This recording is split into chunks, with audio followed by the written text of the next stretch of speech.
Kaip čia gražu, aplink viskas žalia, beveik negirdėti miesto šurmulio. Kur mes esame? Ši vieta vadinama parku. Parkas tai natūraliai užaugęs ar tyčia žmonių užsodintas ir prižiūrimas medžių krūmų želdynas. Labai norime tau papasakoti apie parko augalus.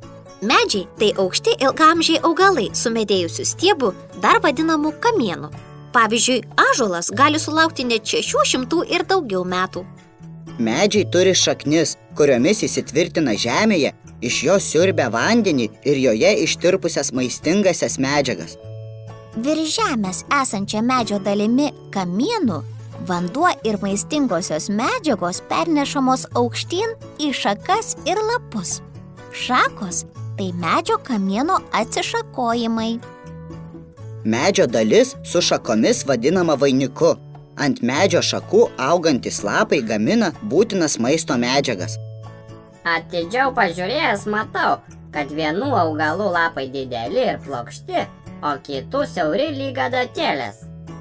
Robotuk, esi labai pastabus.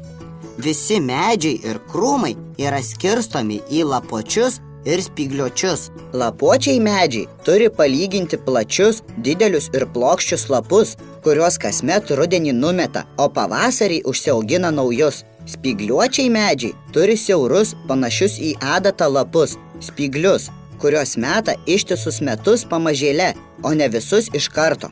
Dauguma spygliuočių yra visžaliai augalai, tai reiškia visada žali. Dažniausiai Lietuvoje aptinkami medžiai yra ąžuolas, beržas,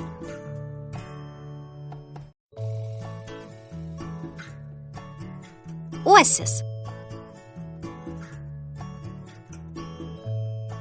klevas,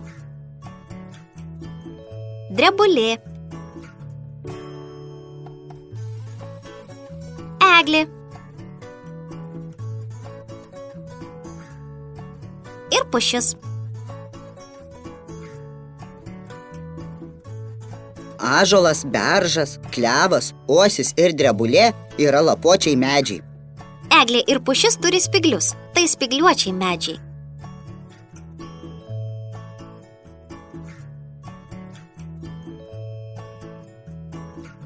O kuo krūmai skiriasi nuo medžių? Krūmai yra sumedėję neilgaamžiai augalai. Medžiai paprastai turi vieną kamieną, iš kurio tam tikrame aukštyje išsišakoja šakos. O krūmai turi kelis maždaug vienodo storio sumedėjusius stiebus, kurie dar vadinami kamienais. Susipažink su krūmų pavyzdžiais. Tai lazdynas, karklas, kadagys,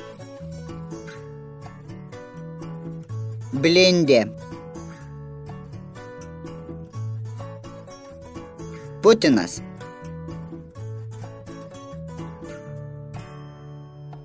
erškėtis,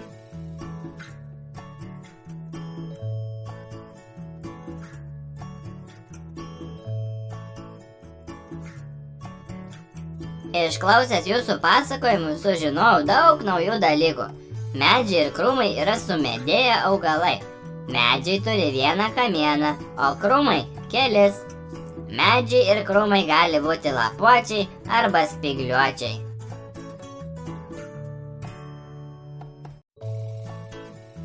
Be medžių ir krūmų ne tik parkuose, bet ir pievose, miškuose auga įvairiausios žolės. Apsidairyk, jų pilna visur.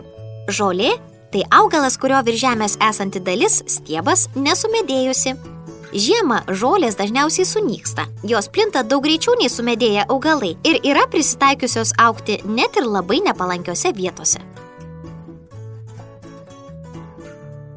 Pažvelk į žolių pavyzdžius. Tai dobilas, vaistinė ramunė, smilga, gyslotis,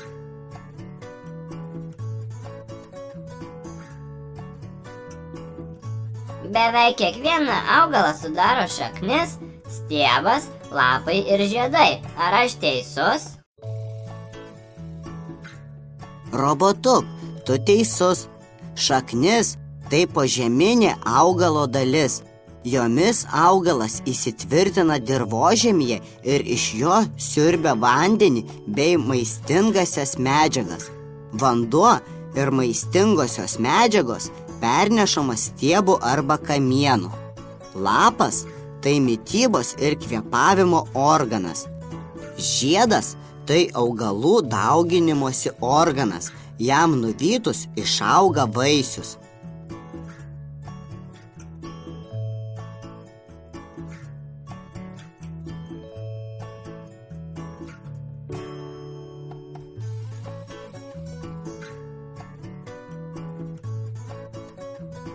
Visų augalų sandara yra panaši.